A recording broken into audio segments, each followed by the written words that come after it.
Good morning. Sorry for the noise. Just getting my day started. Today's a good day. Hey, I want to show you something. It's Christmas soon, so right? Merry Christmas. If I don't get to see you. Oh, and also speaking of, there was a storm here the other day, and I'm gonna zoom in and show you. A tree fell. Oops. I'm so sorry. All right. So I'm trying to get that repaired, but there's a huge level of supply and demand issue. Said we have to wait 2 months to get it fixed. I got good news for you. I think I got good news for you. For those who like me. For those who don't like me, I guess this is bad news.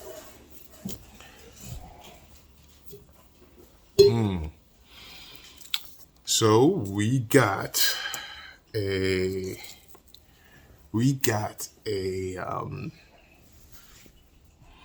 letter from the lawyer that said that she did not appeal, and the lawyer expected it as much.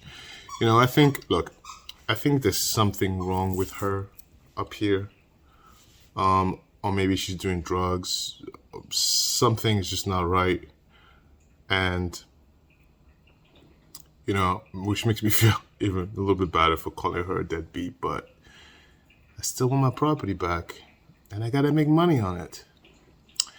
And chances are the house is probably gonna be very damaged and we're gonna have to spend some repairs on it. So if anybody wants to donate their hard-earned money, especially the ones who are pro, I'll gladly take the donations, and then maybe I'll be a charity, right?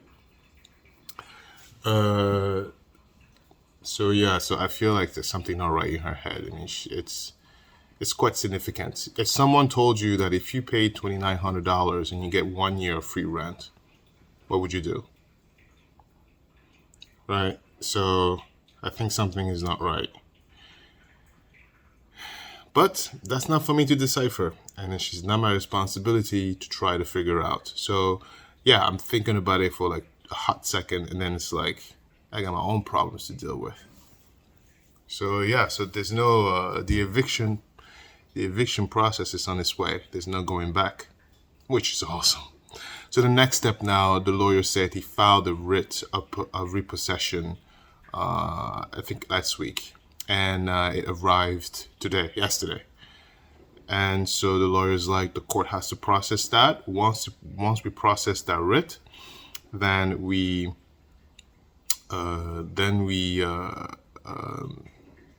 send it to the sheriff, and then we send it to her.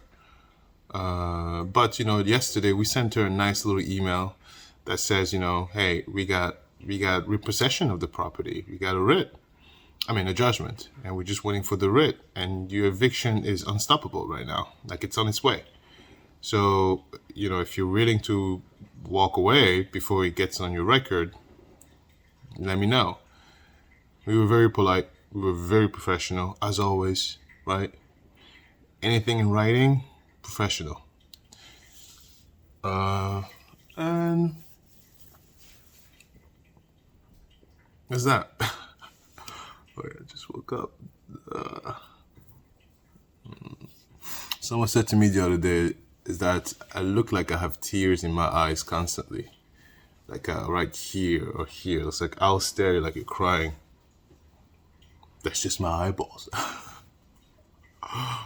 Okay, so that's it. That's all I wanted to say is as a small little update for the eviction. The eviction is happening. It's on track. It's on its course. The train has left the station. We're probably going to have to wait about 30 to maybe 60 days to get it done. So to give you an idea, right? Her tenancy started in March. She stopped paying rent in June of 2021. So you have July, August, September, October, November, December, January, February. To anyone who is pro-tenant, she hasn't paid us rent in 8 months, and this is not COVID related, right? Just out of spite. 8 months, she hasn't paying us rent. What do we do? What do we do? I mean, if we didn't have any money, we would be on the street, right? Think about that. Just think about that before you get on the street in March.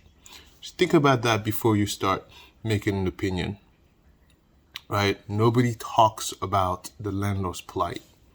Everyone talks about the tenants. Everyone talks about the single mother who's like, I have no job. But you don't know the behind story because you're not taking the time to research and learn and look into it. And I hope this series, I mean, the purpose of this series really is to show you guys a little bit what we go through. Nobody's telling us, nothing out there tells us what we go through. The mental anguish, the financial drain that we go through, you know? And yeah, okay, so the argument is like, well, you got into a business, you should know better. Then get the F out of my property. Simple as that, you know? It takes a certain mindset to start a business. It takes a certain mindset to take the risk, to especially be an entrepreneur. And it takes a certain level of resilience or risk adversity or of being comfortable while being uncomfortable to be able to take that first step into a business venture. It's always uncomfortable. It's always scary, and the risks are huge. You just have to plan for it. But this argument that just because you have this business that therefore you should be charitable is a fallacy. It's a mindset that needs to die. Because you cannot tell me what to do with my money. And you cannot tell me what to do with my investments. And that's why, I mean, that's a constitutional right. And that's why all of those noise, it's dead noise. Because you can't change the foundation of that, right? It's my money. I do whatever I want with it. I mean, I pay taxes, but beyond that, you can't tell me what to do with it. So that's that. 8 months, no rent. And we still have to pay her water bill, by the way. So we're subsidizing a grown person bill, her rent and water bill. We are paying her expenses. No. Nobody pay my expenses. Do you pay? Do you pay for this house? Anybody pay for this house? Who pays for that? Yeah. Anyway, I'm happy this is coming to an end.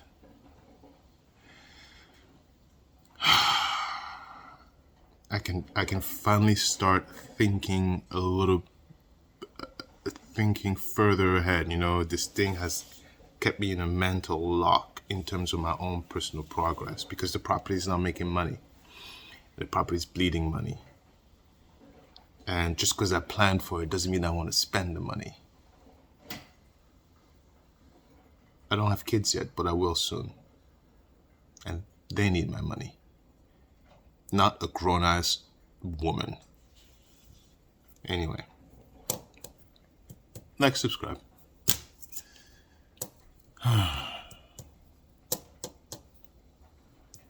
Bye. Thank you so much if you're listening. If you care, thanks a ton. And I see you on the next post. So I think the next step now, that's coffee. I think the next step now is, yes, I think the next step is the eviction. I think the next step is the sheriff. I mean, we're going to send a writ to the sheriff and stuff. And, oh, fuck as well. And then it's the eviction. And then I'll show you what's inside the property. It's probably going to be like dead bodies and stuff. Probably going to be filthy. He's probably going to steal the washer dryer. Let me tell you something. Thank God for insurance. I mean, we talk about premiums and stuff, but when you need the insurance, thank God for insurance, okay? Oh, coffee time you want to see? Not that you care, but if you care, great. If you don't care, I'm sorry. If you didn't care, you wouldn't be at this stage of the video already. You would be like on the next one. So if you make it this far, that means you care. So I'm gonna show you. Wait, that's that says love. Wait, yeah, that says love. Anyway, bye. Have a good day and good morning.